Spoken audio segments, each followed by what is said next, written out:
Is it me? So you don't think this is me? Well, maybe you don't know who I really was. 2019 අපි දැකපු Arthur ෆ්ලෙක් 2024දී joker ෆොලියාඩු හරහා තමන්ගේ ගමන අවසන් කළා. හැබැයි මේ චිත්‍රපට දෙකම බැලුවට පස්සේ ලෝකයේ සිනමා ලෝඩින් ලොකු දෙවිසකට බෙදුණා. ගොඩක් අය ඇහුවේ ඇයි ජෝකට මෙහිමුනේ කියලා. හැබැයි අද මම ඔයාලට කියන්න යන්නේ මීට වඩා ගොඩක් වෙනස් කතාවක්.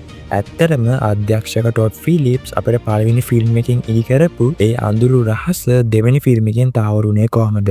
ආතර් ෆ්ලෙක් කියන්නේ කවුද?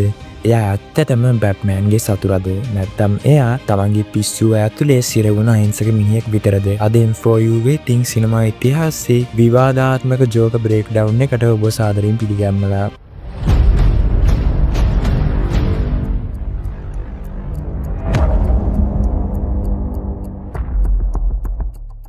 මුලින්ම අපි බලමු 2019 චිත්‍රපටයේ ඉඳන් 2024 වෙනකන් අධ්‍යක්ෂකවරයා පාවිච්චි කරපු උපක්‍රමය.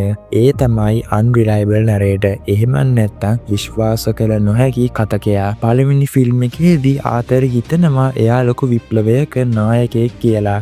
හැබැයි දෙවෙනි ෆිල්ම් එකේදී අපිට පෙන්නනවා ඒ හැමදේම එයාගේ හිතේ තිබුණු ෆැන්ටසියක් විතරයි කියලා. එයා ඇත්තටම ඒ වීරයා නෙමෙයි. දෙවෙනි චිත්‍රපටයේදී ලේඩි ගාගා රඟපාන හාලි ක්වින් ආදරය කරන්නේ ආතරට නෙමෙයි. එයා මවාගත්ත ජෝක කියන ප්‍රතිරූපයටයි. ආතර ඒක අත්හරිනකොට ඇයත් එයාව අත්හරිනවා. මේකෙන් පේන්නේ සමාජයත් කැමති මිනිසුන්ගේ වේදනාව විනෝදාස්වාදයක් විදිහට බලන්න මිසක් ඒ මිනිහාගේ ඇත්ත ප්‍රශ්නයට උදව් කරන්න නෙමෙයි කියලා. මෙවර ජෝක්වින් ෆීනික්ස් එක්ක මේ චිත්‍රපටය මියුසිකල් එකක් විදිහට ගෙනාවේයි. ඒක මෝඩකමක් කියලා ගොඩක් අය කිව්වා. හැබැයි ඒක පිටුපස ගැඹුරු හේතුවක් තියෙනවා. මනෝවිද්‍යාවේ ෆොලියාඩු කියන්නේ දෙදෙනෙකුට වැරදෙන පිස්සුව කියන එකයි. ආතරට තමන්ගේ අදහස් වචන වලින් කියන්න බැරි වුණාම එයා ඒක සින්දුවකින් මවා ගන්නවා. ඒක එයාගේ හිත ඇතුලේ තියෙන ලෝකයයි.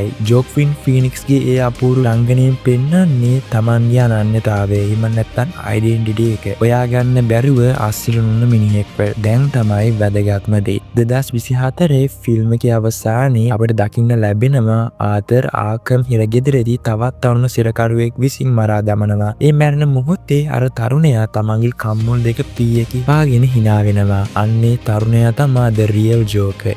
ඒ කියන්නේ ආතර් කියන්නේ සැබෑ ජෝක නෙමෙයි. එයා ජෝක කියන වෛරසය ගෝතම් නගරයට බෝ කරපු කෙනා විතරයි. එයා බැට්මෑන්ගේ සතුරට උපත දුන්නා. හැබැයි එයා සතුරා වුණේ නෑ. මේක තමයි අධ්‍යක්ෂකවරයා අවුරුදු 5ක් තිස්සේ අපෙන් හංගපු ලොකුම රහස. මෙවර ලෝරන්ස්ගේ කැමරාකරණය අති විශිෂ්ටයි. ඉරකෙදර තියෙන අඳුරු ගතිය සහ ආතරගේ හීන ලෝකයේ තියෙන දීප්තිමත් වර්ණ අතර වෙනස බලන්න.